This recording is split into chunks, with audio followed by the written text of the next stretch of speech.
Apa kabar? Aduh, Om Yusri. Sekarang kita nih kayaknya bawa helm. Ngapain nih? Kan hari ini ada Vespa World Day, Om. Wow, Gitu. Om sama nih. Yoi, kapan datang? Kemarin. Saya baru tadi pagi. Tadi pagi lah, luar biasa. Gitu. Sebentar. Ini kedatangannya apa nih? Pribadi, karena hobi, atau karena sesuatu? Kalau nggak salah, Anda kan di Jasa Raharja kan? Iya. Om, Jasa Raharja begitu luar biasa saat sekarang. Nah, saya kan selain memang penghobi Vespa juga, saya punya Vespa tahun 66 heritage dari orang tua saya. Tahu tuh. Kebetulan saya juga di Jasa. Masih ada? Masih. Yang tahun 66 tuh? Masih. Wah, ini memang Vespa ini, Om, itu. ini luar Nah, biasa. kemudian kerja di Jasa Raharja, udah 20 tahun lebih. Jadi memang udah nurani, kita datang ke acara komunitas sambil menggaungkan arti keselamatan berlalu lintas dan JR melindungi pengguna jalan. Sekaligus hobi. Yes. Berikut karena keberadaan Jasa Raharja di dalam Vespa World Day ini. Kepentingan Jasa Raharja. Pak Dirut udah gabung di sana. Ini mau nyusul. Gitu, Om. Ngomong-ngomong, sambil siap-siap kita. Sambil siap-siap nanti tunggu. Yoi. Ngomong-ngomong, Anda harus cerita banyak nih tentang Jasa Raharja. Karena sekarang itu luar biasa nih. Hampir di setiap kecelakaan selalu ada. Ya, saya kepengen tahu banyak nih. Ya harapannya sih nggak banyak kecelakaan gitu ya. Cuma saya mau nggak mau berharap kita begitu di dalam pekerjaan saya juga berharap nggak ada kecelakaan. Betul, begitu. Sama betul. Sebenarnya kita ini. Sambil kita siap-siap, Om. Siap. Anda naik Vespa mana ini? Yang ini, Om. Yang ini masih gue tabung dulu, Om. Siap. Om. Yes. Parkirnya siapa yang parkir? Aduh, ini kayaknya pas yang ini habis loading nih. Om. Bahaya banget nih. Tadi kan posisi loading, begini. Om. Nih coba nih. Iya. Jatuh nih, Om. Aduh. Saya taruh pakai satu tangan jatuh nih, Om. Iya. Nggak boleh dia begini. Dia harus posisi gini ya. Ini yang kayak loading. begini berat. Benar. Dia berat. Tapi kalau begini, saya sentuh begini aja dia. Apalagi kalau ada anak kecil atau apa ya. Jaga-jaga, Om ya. Jatuh nih motornya. Jatuh. Tabrak begini jatuh. Tapi kalau posisi begini, ini aman. Ini Om Yusri emang ahli safety, ahli safety banget nih bener. Nanti kita ngobrolin juga soal safety ya Om ya. Bagi-bagi ilmu Om. Nah Om, tadi kan Om nyebutin preemptif, preventif. Om kan banyak bergerak di situ ya, di area itu. Nah itu kan penting banget Om. Ya, lebih baik kita mencegah daripada orang menjadi celaka. Nah, gue sendiri udah pegang SIM pas 17 tahun, punya KTP, ngajuin SIM, tes, murni Om. Murni, SIM gue asli, nggak diambil di apotek. nah makanya bisa jadi, ya kan gitu. Gue selama ini mungkin udah 20 tahun lebih ya, bawa motor. Mungkin ada yang salah, ada yang kurang. Nah, gue pengen belajar nih dari Om. Ilmu Om bisa kita sharing juga nanti sama yang lain. Bagi-bagi ilmu supaya kita selamat semua. Amin. Nah, boleh Om ya? Oke. Om, terima kasih. Ini sekarang Anda memancing saya untuk saya berbuat pahala nih di depan. Karena saya ngomong soal kebajikan, soal keselamatan, gitu ya. Bagus nih Om. Ini kebetulan karena kita tahu jumlah kecelakaan begitu tinggi. Orang menganggap keberadaan mereka di jalan raya menggunakan sepeda motor atau menggunakan kendaraan bermotor itu hanya semata soal keterampilan. Betul. Orang mengatakan begitu. Soal ketertiban yang memang selalu disosialisasi, diedukasikan secara publis begitu, mereka punya paradigma sendiri. Ketertiban terkait dengan peraturan, mereka selalu mengatakan kalau ada polisi. Kalau nggak ada pemerintah, nggak ada polisi, mereka bodoh amat. Rambu-rambu itu kadang nggak dilihat ya. Yang kedua, paradigma mereka berada di jalan raya soal keterampilan. Naik motor di sirkuit, yes keterampilan.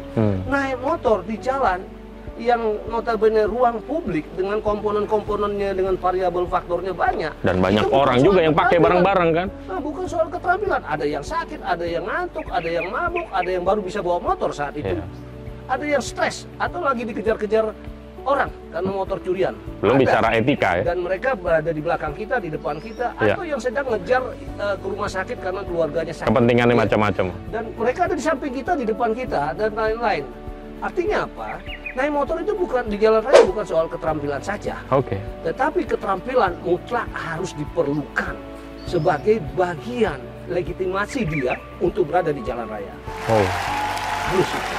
Tapi ketika di jalan raya yang perlu mereka lakukan adalah semua adalah about behavior, mindset. Ya, ya, ya. Oke, kita ngomongnya panjang ini, mungkin kita pilah-pilah. Saat sekarang yang paling penting, yang gampang-gampang, banyak kecelakaan di jalan raya karena orang gagal mengantisipasi. Ya. Mengantisipasi bahaya yang ada di depan, kiri, kanan, belakang.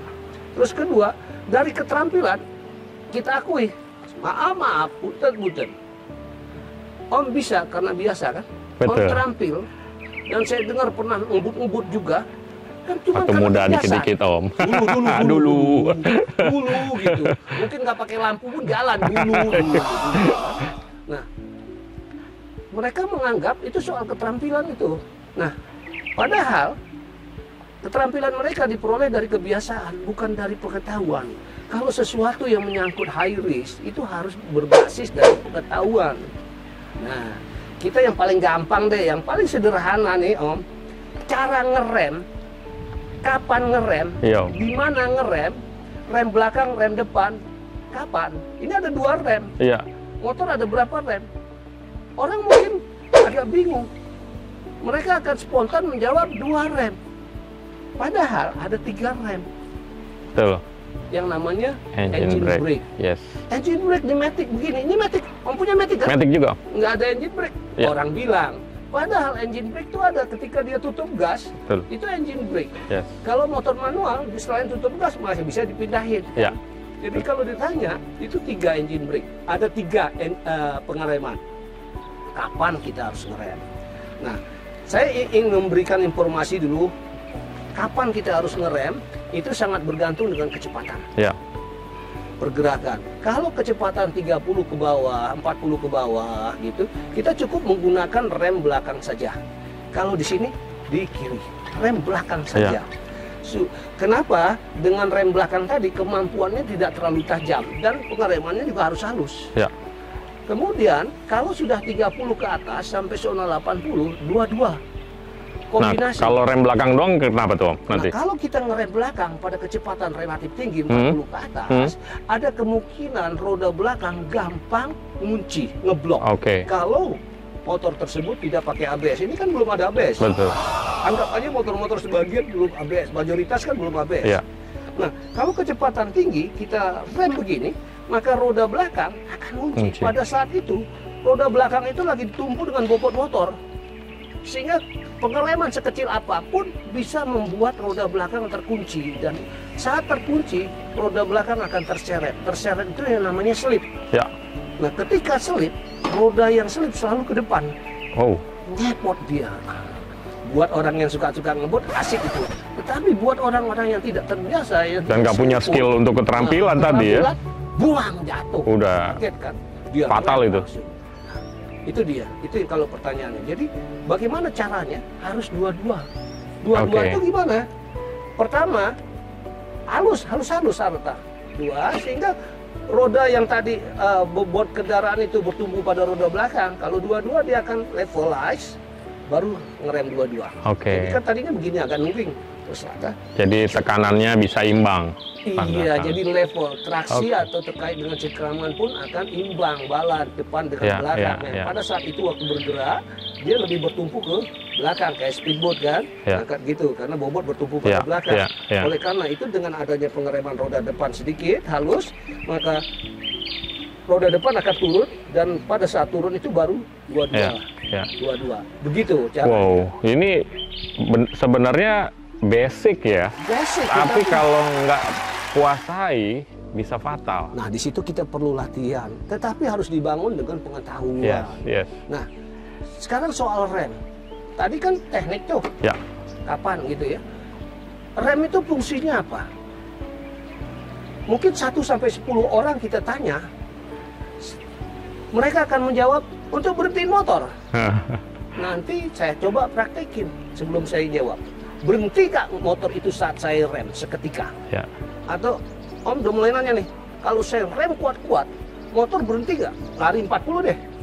Begitu saya rem kuat-kuat, remnya bagus, aspalnya bagus, bannya bagus, berhenti nggak motor itu seketika? Belum tentu sih. Belum tentu. Kenapa? Bisa karena jadi bobot, kita aja lari. Kondisi jalan juga misalnya dia berpasir. Anggap aja bannya bagus, aspalnya bagus, semuanya bagus. Lari 30. Saat saya rem kuat-kuat, motornya berhenti nggak? Nggak bobot, iya. Karena Faktor bobot, iya. Kita berat 70-80. Lari saya suruh berhenti. Lari paling 10 km per jam ya. Iya. Kita lari.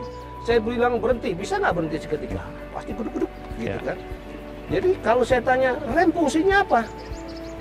1-10 biker pasti ngejawabnya berhentiin motor. Faktanya enggak. Jadi sebenarnya rem itu apa sih? Ini basic nih. Iya. Nanti baru kita ngomong soal rem selanjutnya, tekniknya. Nah, ini asli nih keren banget nih, basic tapi kalau kita nggak kuasai fatal. Itu kan pengetahuan gitu. tuh kan, nah, bukan skill. Tapi Om, by the way, kita udah ditunggu nih. Oh iya. Sama bos-bos kita nih di sana.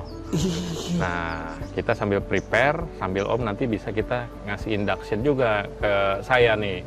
Kira-kira tadi pengereman atau apa gitu. Setuju. Sambil jalan. Nah, sambil jalan, tolong Om, lihat saya ya. Setiap saya manuver, selain kaca spion, saya selalu menoleh. Ini kaca spion ya? Ini kaca spion. Bukan gantungan kunci ya? Bukan gantungan kunci. kadang ada yang cuma jadi aksesoris doang, nggak dipakai Om. Ini harus di setel sedemikian rupa. Oke. Di setel, di mana kita dengan lirikan kita bisa melihat jangkauan besar. Ya. Tapi perlu diingat, jangan terlalu percaya dengan kaca spion ini. Ketika Anda sudah mau manuver, cek belakang aman, kasih sen. Ya. Setelah sen, jangan eksekusi. Menoleh ke kanan. Oke. Untuk memastikan blind spot Anda. Ya. Jadi Om noleh begini. Jadi karena pastikan kenapa? situasi semua under control lah Om ya. Kenapa? Kita 1 meter dari Om aja, kita lihat di sini ya. Ya. Berdiri ya. Coba Om pegang duduk biasa. Oke. Berdiri begitu, kayak gitu ya. Coba, nih lihat udah di start. Ya, sudah. Nah, saya berdiri di sini. Ya. Naik motor lagi. Om bisa lihat saya nggak? Melihatnya ngelirik kan? Iya. Nah, bisa lihat saya nggak? Cuman tangan Om doang. Di sini kan? Iya. Apalagi Oh, hilang udah. Udah hilang. Jaraknya cuma 1 meter. Ya. Caranya bagaimana kalau Om lihat aman, tahu-tahu Om belok? Karena aman. Ya. Saya kenceng dari sini. Nggak antisipasi habis. Jadi, caranya Om noleh dulu. Nanti waktu kita jalan sana, kita coba lihat, kita lakukan itu. Siap. Sip. Ya. Oke. Aduh.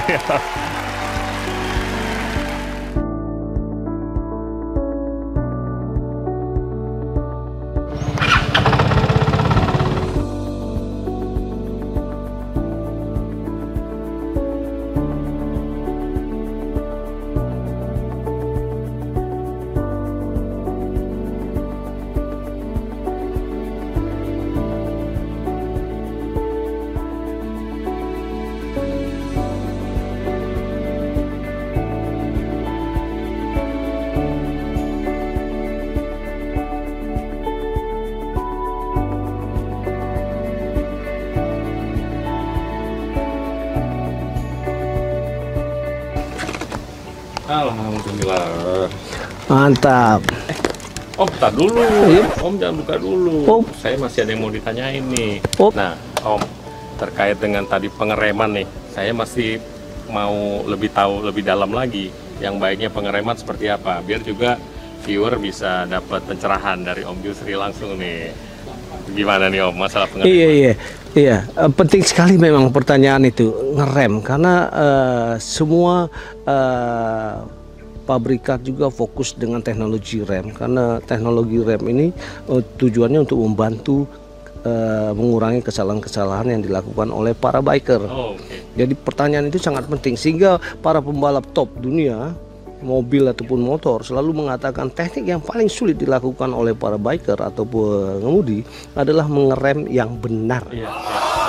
Kalau ngerem gampang, nggak akan ada kecelakaan, cet berhenti. Ada orangnya bilang cet berhenti, faktanya gagal semua. Bahkan sebelum ngerem mereka udah itu mereka udah jatuh dan lain-lain Nah, yang saya tahu tuh pada batas-batas kecepatan tertentu tuh kita mungkin nggak mesti menekan rem yang belakang atau yang depan atau yang harus dua-dua. Nah itu kan ada teorinya tuh. Bener, ada prosedurnya. Biar viewer juga bisa paham nanti tuh ya. Kita sama Om Yusri. Boleh didemoin nggak Om? Baik, saya akan coba nanti, tapi sebelumnya saya seakan-akan mengasumsikan kecepatan normal dulu.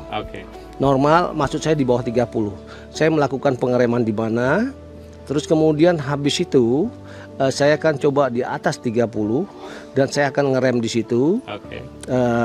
Dan sebelumnya saya akan minta juga Om Arwan jadi breaking point saya. Wow. Berdiri di situ, berdiri, nanti itu akan jadi titik saya ngerem. Titik saya ngerem. Berhentinya mungkin nggak di situ. Mungkin nggak berhenti di situ saya. Okay. Berhentinya mungkin di dadanya Om Arwan. Sorry. Lewatin Om Arwan. Kan ini breaking point gitu ya. Kan, nah, di mana dalam kecepatan 30 saya lakukan pengereman belakang saja.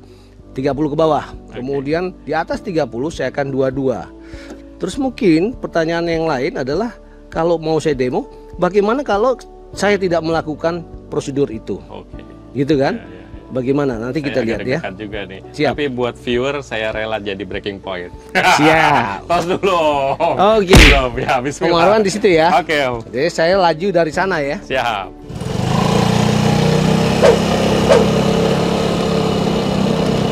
Iya, saya rem. Ini karena kecepatan saya 30. Saya menggunakan rem kaki, rem belakang saja.